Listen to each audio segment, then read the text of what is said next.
छात्रों, CBSE class 9 में जो अलंकार चैप्टर है उसमें 3 अलंकार आप लोगों को पढ़ने हैं। पहला अनुप्रास अलंकार, दूसरा यमक अलंकार और तीसरा है श्लेष अलंकार। तो सबसे पहले सरल भाषा में हम समझते हैं अलंकार है क्या।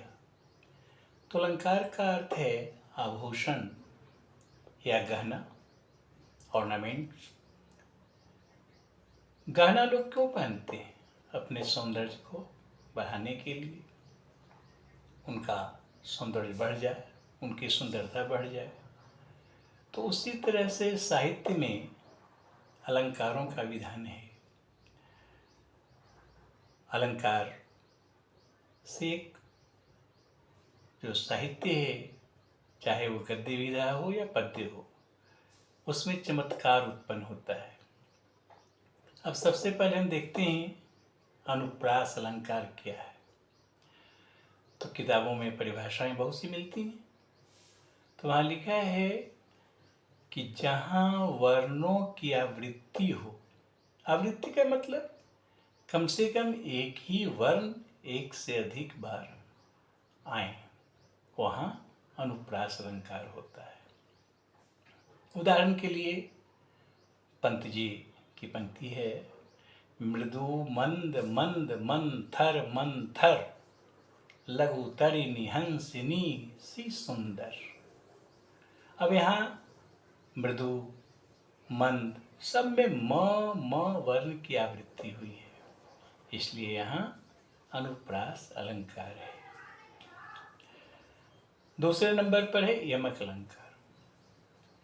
यमक अलंकार को हम परिभाषित करना चाहें तो कह सकते हैं कि जहाँ एक ही शब्द एक से अधिक बार आए, सामान्यतः 2 बार वो शब्द आते हैं, एक ही शब्द, लेकिन दोनों के अर्थ भिन्न भिन्न होंगे, अलग अलग होंगे। जैसे काली घटा का घमंड घटा। अब यहाँ पर घटा घटा 2 बार शब्द है, लेकिन दोनों का अर्थ बदल गए। अब काली घटा, तो वहाँ जो बादल जो घिरते हैं, कहते हैं घिर आई काली घटा मतवाई।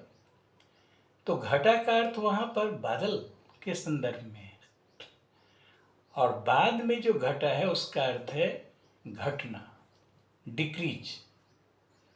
तो काली घटा का घमंड जो है घट गया। उसी तरह से दूसरा उदाहरण ले सकते हैं, कनक कनक ते 100 गुनी मादकता अधिकाय।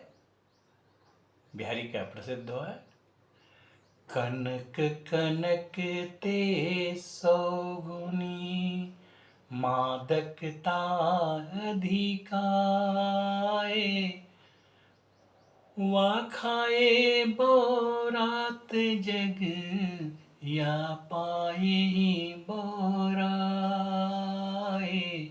या पाए बोराए। अब कनक कनक शब्द 2 बार आया। तो यहाँ कनक का एक अर्थ है सोना, एक अर्थ है धतूरा। तो कनक कनक ते यानी सोना में धतूरा से 100 गुना नशा अधिक है। कैसे भाई? तो धतूरा का बीज जब खाते हैं तो नशा चढ़ता है, आदमी बौराता है।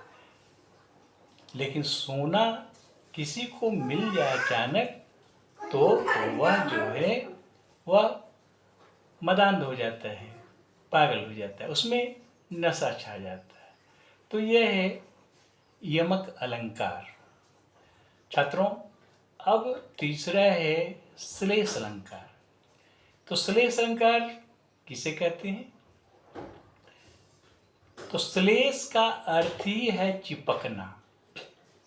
मतलब जब एक ही शब्द में एक से अधिक अर्थ चिपके हुए हों तो वहाँ होते हैं श्लेष अलंकार, उसी को श्लिष्ट पद कहते हैं। उदाहरण से इसे समझते हैं। रही मन पानी राखिए, बिन पानी सब सून, पानी गए न उबरे, मोती मानुष चून, मोती मानुष चून। मतलब क्या हुआ? कवि रहीम कह रहे हैं कि पानी को बचा कर रखना चाहिए, ये तो सामान्य अर्थ हुआ। तो यहाँ पानी श्लिष्ट पद है, उसके 3 अर्थ हैं। तो अंतिम में कहा गया मोती मानुष चून। तो मोती, मनुष्य और चूना। तो मोती के संदर्भ में पानी का अर्थ है चमक। चमक समाप्त हो गई, मोती का कोई महत्व नहीं। मनुष्य के संदर्भ में पानी का अर्थ है इज्जत। इज्जत चली गई, प्रतिष्ठा चली गई, सम्मान चला गया, कोई महत्व नहीं। अब चूना के संदर्भ में पानी का अर्थ है जल, क्योंकि चूने में पानी मिलाते हैं, जल की पुताई होती है। तो यहाँ एक ही पद, यहाँ पानी शब्द जो है उसके 3 अर्थ निकल रहे हैं, इसलिए यहाँ श्लेष अलंकार है। धन्यवाद।